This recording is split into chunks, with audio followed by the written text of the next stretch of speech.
বদরের যুদ্ধের কথা বলে না, কতজন? 14 জন শহীদ হয়ে গেছে। আছে কত? ইসলামীরে কুশিনী সাহাবা একরাম বলে, যেখানে নিশ্চিত পরাজয়, আমাদের অস্ত্র নাই, তরবারি নাই, শক্তি নাই, কোনো ট্রেনিং নাই, বিশ্বের কোনো সাপোর্ট নাই, আমরা পরাজয় এটা নিশ্চিত ছিল। আমার মাওলার দয়াতে বড় খুশি আর হওয়া যাবে। আমার রাসূল বলেন, তাহলে চলো শুকরিয়াতার নামাজ পড়ি। কি পড়ি? এখন ইমামতি করছেন রহমতুল্লিল। তো জিবরিল আমিন দেখতেছেন কামলিওয়ালা নামাজ পড়তেছেন। তো জিবরিল আসমানি ফেরেশতাদেরকে বলছে, যুদ্ধ তো বিজয় হয়ে গেছে, তা আল্লাহ আমাদেরকে পাঠিয়েছে কেন? যুদ্ধে বিজয় হওয়ার জন্য। তো কাজ তো শেষ।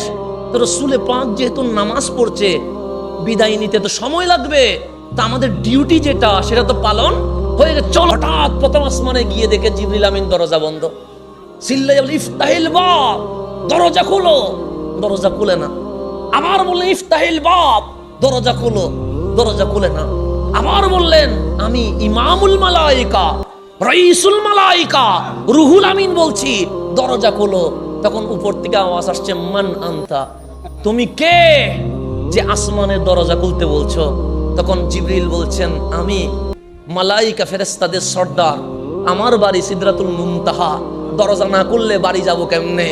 তখন উপর থেকে আওয়াজ আসছে, জিবরিল, আমার নবী অনুমতি নিছো কিনা সেটা বলো।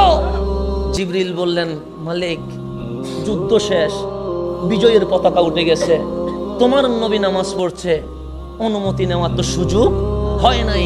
তখন উপর থেকে আওয়াজ আসছে, যদি আমার হাবিব অনুমতি না দেয়, এই দরজার জীবনে খুলবে না।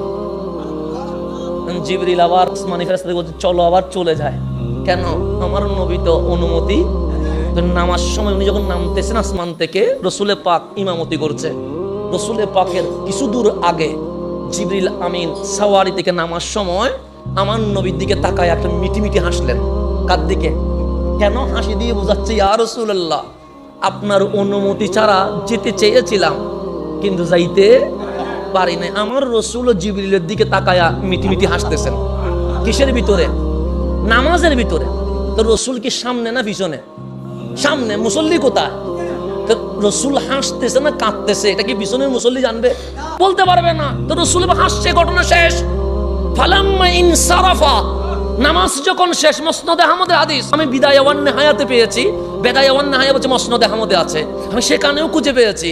তো মুসনাদে আহমদে ফালাম্মা ইনসারাফা, নামাজ যখন শেষ, আমার নবী কাবা থেকে ফিরে মুসল্লিদের দিকে ঘুরে গেছে। সেজন্য ইমাম সাহেবরা নামাজ পড়ে মুসল্লিদের দিকে ঘুরে যায়, এটা সুন্নাহ।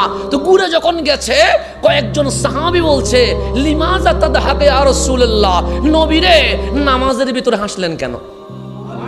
কারা বলতেছেন? মুসল্লি বল। তো মুসল্লি তো পিছনে, নবী তো, নবী কাঁদছে না হাসছে, এটা মুসল্লি কেমনে জানে?